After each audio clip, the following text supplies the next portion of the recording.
దుర్మార్గంగా అంతమంది ప్రజల ప్రాణాలని పొట్టన పెట్టుకున్నారు.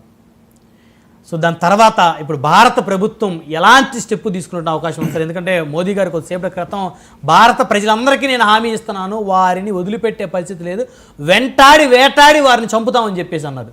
సో ఏం స్టెప్ అయిపోతా ఉంది? ఇక్కడ సరిహద్దుల దగ్గర పాక్ ఆర్మీ అదేవిధంగా ఇండియన్ ఆర్మీ మధ్య ఒక యుద్ధ వాతావరణం నెలకొంది. పాక్ ఆర్మీ కవ్విస్తూ ఉంది ఇండియన్ ఆర్మీని. ఎలాంటి పరిస్థితులు తలెత్తనున్నాయి సార్? మంచి ప్రశ్న అడిగారండి. ఫస్ట్ ఏంటంటేనండి, జరిగిన ఉదంతంతో ఎంత కోపం వచ్చినా కానీ, ఎంత లోపల నుంచి ఒక ఎమోషన్ తన్నుకొచ్చినా కానీ, మనం గుర్తుంచుకోవాల్సింది ఏంటంటే పాకిస్తాన్ ఒక న్యూక్లియర్ పవర్.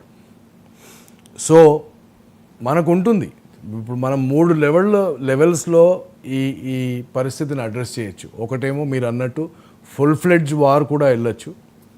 రెండోది last time surgical strike, Balakot strike అయినట్టు, కాకపోతే దానికంటే కొంచెం తీవ్రపరమైన దాడులు పాకిస్తాన్ భూభాగంలో జరగచ్చు.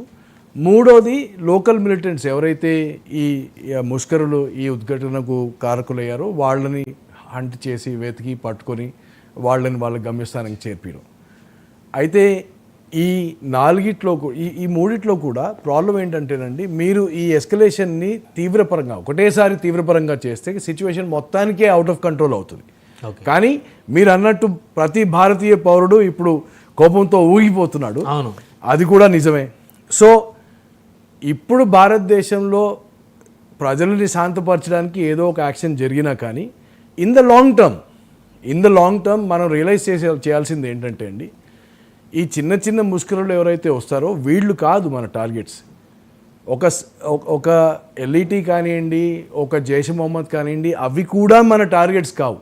మనం గుర్తించాల్సింది ఏంటంటే, మనకు ఎన్నడూ కూడా మన ప్రత్యర్థి శత్రువు పాకిస్తాన్ మాత్రమే, పాకిస్తాన్లో ఉన్న ఆర్మీ మాత్రమే, పాకిస్తాన్లో ఉన్న పొలిటికల్ సెటప్ మాత్రమే.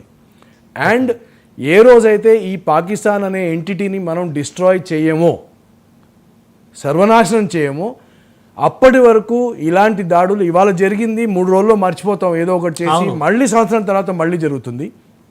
ఇంకోటి ఏంటంటే అండి, మీరు ఇప్పుడు ఒకవేళ చూస్తే 2001లో మన టెంపుల్ ఆఫ్ డెమోక్రసీ పార్లమెంట్ మీద అటాక్ జరిగితే కూడా సమన్వయం పాటించాలి అని ఎవరో అన్నారు, మెచ్యూర్ కంట్రీ అన్నారు, చేతులు కట్టుకొని కూర్చున్నాం.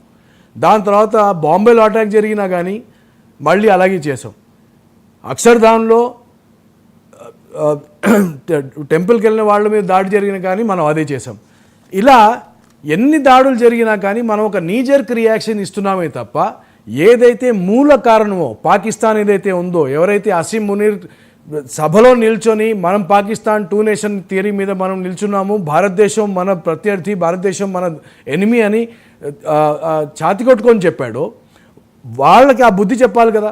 50 ఏళ్ల ముందు బంగ్లాదేశ్ మనకు ప్రాబ్లం అయినప్పుడు ఇందిరాగాంధీ గారు ఒక బలమైన స్టెప్ తీసుకొని బంగ్లాదేశ్ని కట్ చేసి ఒక పీస్ స్టెబిలిటీ తీసుకొచ్చారు.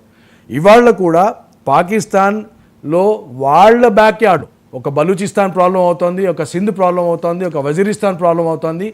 దేశాన్ని సర్వనాశనం చేసి 3 ముక్కలు చేస్తే కానీ పాకిస్తాన్ని మనకి ఈ ప్రాబ్లం మళ్ళీ మళ్ళీ మళ్ళీ మళ్ళీ వస్తూనే ఉంటుంది. దీని పరంగా కానీ ఇది సడన్గా చేయొచ్చా, ఇమ్మీడియట్గా చేయొచ్చా, ప్లాన్డ్గా చేయాలా అంటే ఇది టైం పడుతుంది. ప్లాన్డ్గా చేయాలి, కానీ చేయాల్సింది మాత్రం ఖచ్చితంగా పాకిస్తాన్ని 3 ముక్కలుగా నరకడం మాత్రం అవశ్యం అండి. సరే, ఇప్పుడు ఆ దాడి జరిగిన తర్వాత ప్రతి భారతీయుడు రగిలిపోతా ఉన్నాడు. ఇప్పుడు మనం ఎవరిని శత్రువులుగా చూడాలి? పాకిస్తాన్ పౌరులను కూడా శత్రువులుగా చూడాలా, లేకపోతే పాకిస్తాన్ ఆర్మీని శత్రువులుగా చూడాలా, లేకపోతే పాకిస్తాన్లో ఉన్నటువంటి కొంతమంది ఉగ్రవాదంగా తయారైనటువంటి వ్యక్తులను శత్రువులుగా చూడాలా? సార్, పాకిస్తాన్ ప్రజలు, పాకిస్తాన్ లీడర్షిప్, పాకిస్తాన్ ముస్లిం లీడర్షిప్ లేకపోతే మిలిటెంట్ లీడర్షిప్ ఇవన్నీ వేరువేరు కాదు.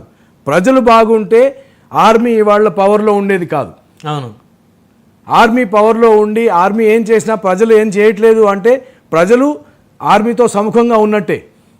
అవును, వాళ్ళు తమ చేతిలోనికి అధికారం తీసుకొచ్చి ఒక రెవల్యూషన్ తీసుకొచ్చి ఆ ఆర్మీని పడగొట్టనివ్వండి, then we don't have an issue. కానీ భారతదేశంలో ఏం జరుగుతున్నా కానీ ప్రజలు ఏమనకుండా ఉండి ఆర్మీ వాళ్ళ లీడర్షిప్ కూడా ఏమనకుండా ఉంటే దాని అర్థం ఏంటి? You will only look at that entire country as an enemy. ఇప్పుడు ట్రంప్ అమెరికా చైనా మధ్యలో మీకు శత్రుత్వం ఉంటే చైనా ప్రజలు వేరు, చైనా లీడర్షిప్ వేరు అని ఎవరు అడగట్లేదే. మనం ఎందుకు అడుగుతున్నాం ఈ ప్రశ్నలు? ఇవి అడగాల్సిన ఖచ్చితంగా పాకిస్తాన్ మొత్తం శత్రువే, అంతే కదా, అందులో డౌటే లేదు. పాకిస్తాన్ కలిసి ఉన్నంత వరకు, రైట్, ఆ 3 ప్రాంతాలు కలిసి ఉన్నంత వరకు అది మనకు శత్రువే. ఆ ప్రాంతాన్ని 3 ముక్కలుగా కట్ చేస్తేనే ఆ శత్రు శక్తి ఏదైతుందో అది తక్కువ అవుతుంది. You have to cut it down. మీరు జాగ్రఫికల్గా కూడా కట్ చేయాలి, పాపులేషన్ పరంగా కూడా కట్ చేయాలి, మిలిటరీ పరంగా కూడా కట్ చేయాలి.